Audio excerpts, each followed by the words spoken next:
Assalamualaikum warahmatullahi wabarakatuh. Alhamdulillah, syukurillah, salatan wassalamun ala rasulillah wa ala alihi wa ashabihi wa man tabi'ahum ila yaumil qiyamah. Assalamualaikum warahmatullahi wabarakatuh. Nedapisan pangapunten ka pangarsa kajian anu sebenarnya pribadas di tempat sanes gedung biasa nanging ieu teh di punut naon kaseugeunana ku pun guru janten tebih-tebih oge kedah ngabujeng we ka dieu gitu. Tapi mudah-mudahan ieu janten salah saeueus media silaturahmi kangge urang sadayana, janten wasilah mudah-mudahan Allah ngalungsurkeun barokah ka urang sadayana. Amin. Pakai Sunda bahasa Indonesia ya? Indonesia aja. Baik, nyamannya pakai bahasa Indonesia, barangkali ada bukan orang Sunda di sini. Kita pakai bahasa Indonesia. Baik. Kita bisa sampaikan ya. Baik, waktunya sama master saya cuma dikasih 30 menit kurang lebih. Jadi kita mulai saja. Ya. Bismillah, kisop ini nggak usah ribet memahami kisop. Kisop ini hanya software penggalian data Quran. Teman-teman paham atau tidak bukan urusan saya. Yang penting pemahamannya, tarifnya begitu. Nah, nanti kita akan memahami tarif itu setelah kita terjun langsung. Biasanya kita akan memahami dalamnya air setelah kita tenggelam langsung. Biasanya kita memahami dalamnya cinta setelah kita jatuh cinta. Begitu biasanya. Jadi kalau ada orang yang cerita mengenai haji dan belum pernah ke haji, kabarnya belum sah menceritakan haji. Karena itu, karena saya pernah mengalami jadi trainer kisop, saya mantan trainer kisop. Saya mantan karena sampai sekarang saya tidak pernah mengetahui sejauh mana kelebihan dari kisop ini. Sehingga saya lebih memilih menyerah. Tidak kemudian, karena apa? Karena tantangan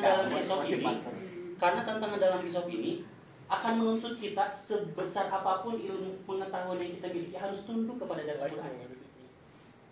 Silakan teman-teman bayangkan teman-teman kuliah menuntut ilmu sejak kecil sampai lulus sarjana bahkan S3, tapi kemudian semua ilmu itu harus tunduk di depan Quran. Artinya setelah saya menghadapi kisop, saya bukan sepa-sepa sama sekali, tidak memiliki apa-apa. Karena prinsip yang dibawa di kisop adalah akhirnya la taqfu ma laisa bihi ilmun. Jangan engkau bercerita satu hal yang tidak engkau ketahui. Itu akan menuntun kita menjadi pribadi yang terbiasa memiliki sifat yang ilmiah gitu terhadap segala hal. Baik, secara garis besar kisop itu adalah software penggalian data Al-Quran. Selanjutnya kan, nah pertanyaannya gini, kenapa kisop ini muncul gitu?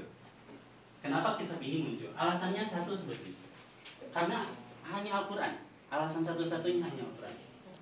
Sedangkan apapun yang disentuh oleh Al-Quran, teman-teman, itu akan menjadi satu hal yang paling agung di dunia ini.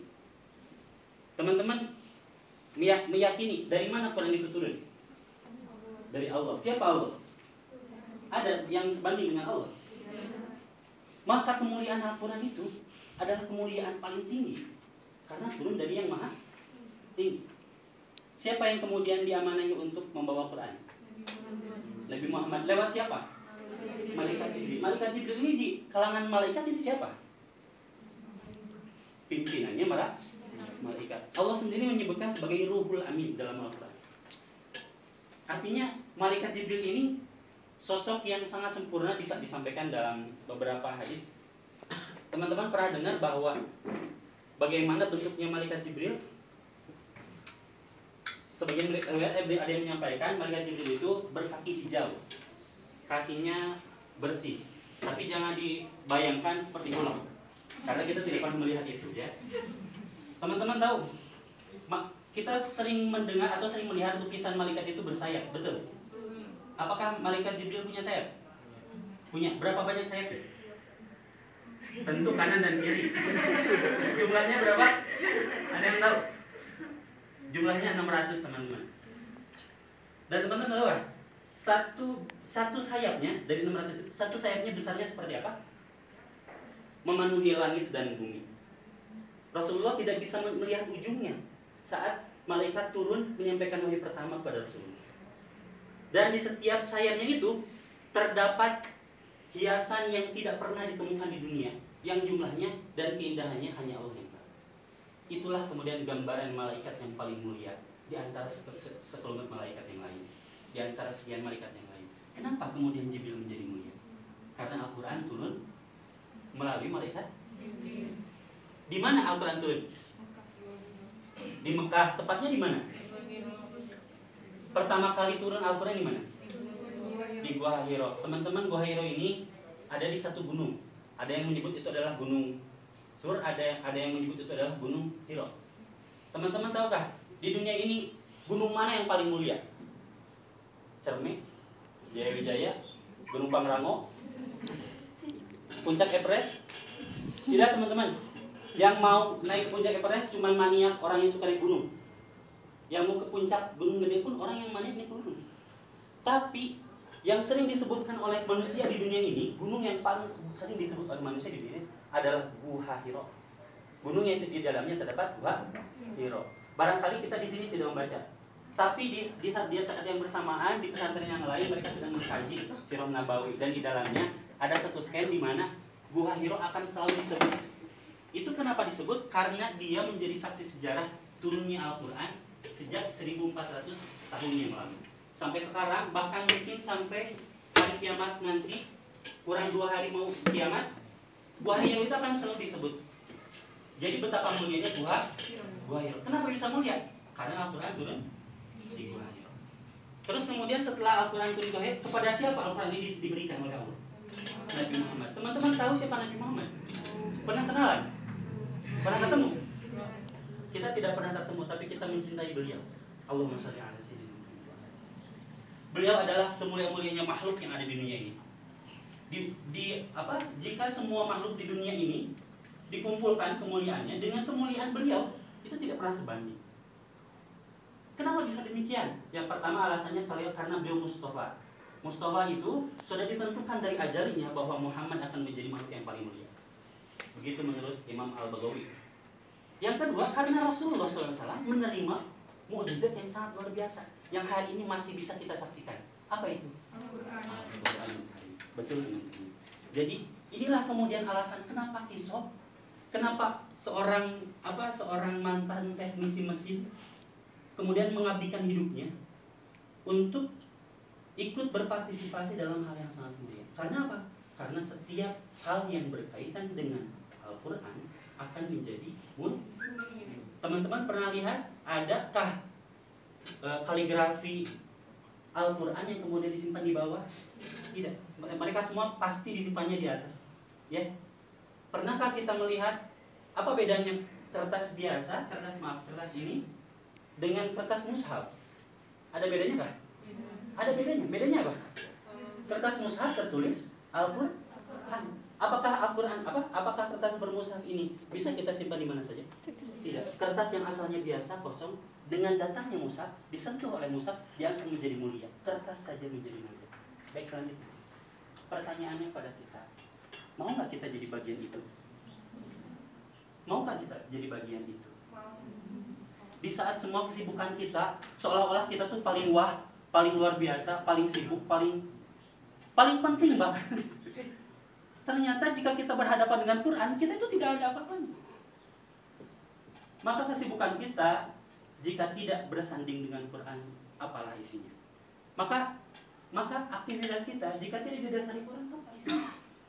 Maka cita-cita kita jika tidak didasari oleh Al-Quran, apa isinya?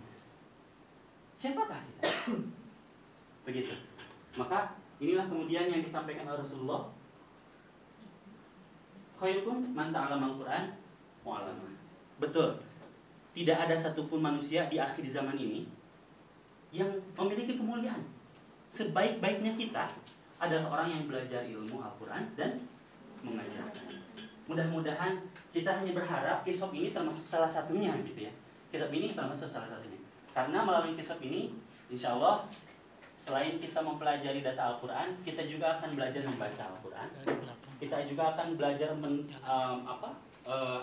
memahami terjemah Al-Quran, memahami tafsir Al-Quran, memahami data yang terdapat di dalam Al-Quran.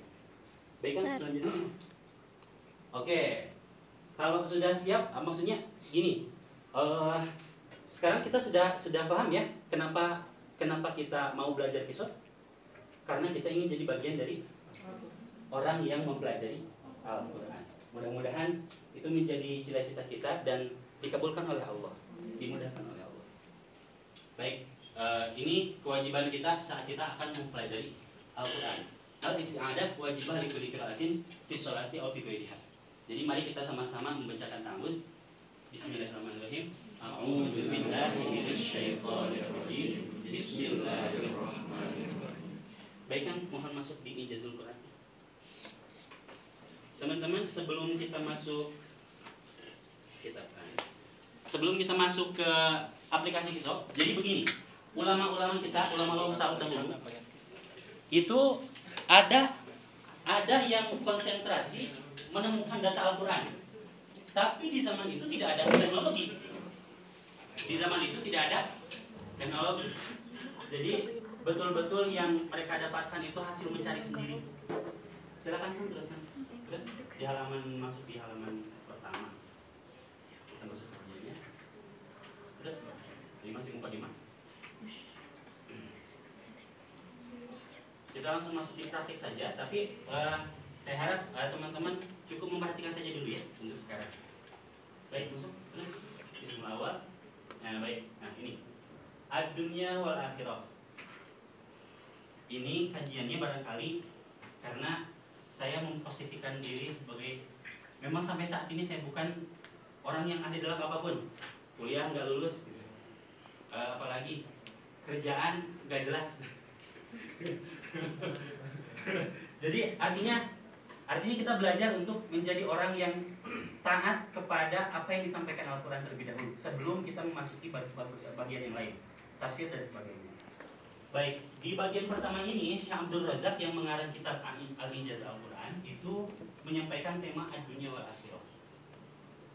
Ulama dahulu beliau itu menemukan data bahwa lafal ad-dunya di dalam Al-Quran itu terulang sebanyak 115 kali. Kira-kira gini teman-teman, berapa butuh waktu teman-teman kalau untuk membuktikan kebenaran kitab ini? Sanggup 1 hari menemukan kata ad-dunya dalam satu Al-Quran? Sanggup? Atau saya kasih seminggu? Seminggu? Sanggup? Kalau Google mudah ya, Google aja sekarang mah katanya gitu. Enggak, ini kita sebagai santri sampai sekarang gitu, mewarisi ilmu para ulama. Apakah kita sanggup meneladani beliau? Atau saya kasih waktu sebulan? Masih? Bisa ya? Bisa menemukan 115 kata ad-dunya dalam Al-Quran ya? Untuk 1 bulan. Sambil kita baca, ketemu kita coret 1, ketemu lagi coret 1. Mungkin bisa 1 bulan ya? Coba teman-teman, oke, katakan kita sanggup 1 bulan, oke? Sepakat ya? Kita sanggup 1 bulan. Nah, di contohnya beliau menyampaikan seperti di lafaz wa mal hayatud dunya illa mata'ul ghurur. Lafaznya seperti itu, ad-dunya ya. Oke, yang kedua kan agak sedikit ke bawah. Wa taqarrat al-akhirah nafsal adad. Nafsal adad ayat 115 marrah wa dzalika bimisli nasi syahid. Inna fi dzalika layah liman khafa 'adzab al-akhirah. Beliau menemukan bahwa ternyata fenomenanya di dalam Al-Qur'an itu dunia terulang 115 kali, begitupun akhirat terulang 115 kali. Kira-kira Allah nyimpen itu dua kata itu ada maksudnya nggak? Ada. Tahu nggak kita maksudnya apa? Nggak pernah tahu kita maksudnya apa. Tapi yang jelas kenapa Allah menciptakan itu jumlahnya sama, ya. Nanti kita buktikan. Oke, kita akan mulai buktikan, kan? Masuk di aplikasi Kisop. Berarti kalau gitu akan sudah bisa ini ya, operasikan Kisopnya. Coba kan masuk di tanpa harap kata itu. Nah, ini interface pertama kali saat kita buka aplikasi Kisop. Mohon diperhatikan saja dulu ya. Baik. Oke, untuk pertama kali ketika kita melihat layar ini,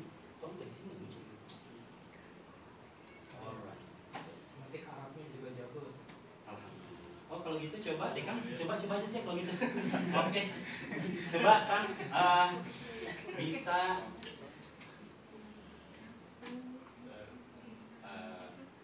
sekalian saja ya. Coba Ctrl F. Kemudian tulis lafal bahasa Arab ad-dunya. Arabnya belum diinstal. Seriously? Pakai transliterasi aja. Oh gitu, kalau gitu transliterasi ya. Oke, boleh itu transliterasi kan? Gak apa-apa. Tulisnya biasa aja dunia. Pakai Y, I-nya pakai Y. Nah gitu dunia. Coba next. Oke, kita cari lafalnya.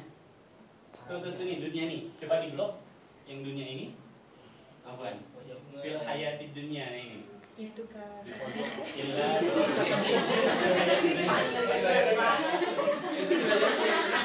Bisa nggak?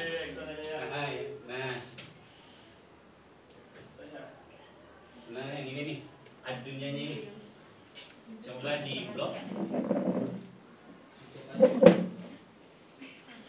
Saya nanti akan sedikit butuh bantuan teman-teman untuk menghitung karena meskipun ini aplikasinya sudah mutakhir, maksudnya dibanding dengan aplikasi pencari data yang lain, tetap saja untuk membuktikan itu perlu effort manual dari kita. Oke, sudah di blok ya, Kang? Coba ke atas ke bentuknya apa itu yang filter atas lagi? Nah itu. Konteks ad-dunya. Nah itu, klik.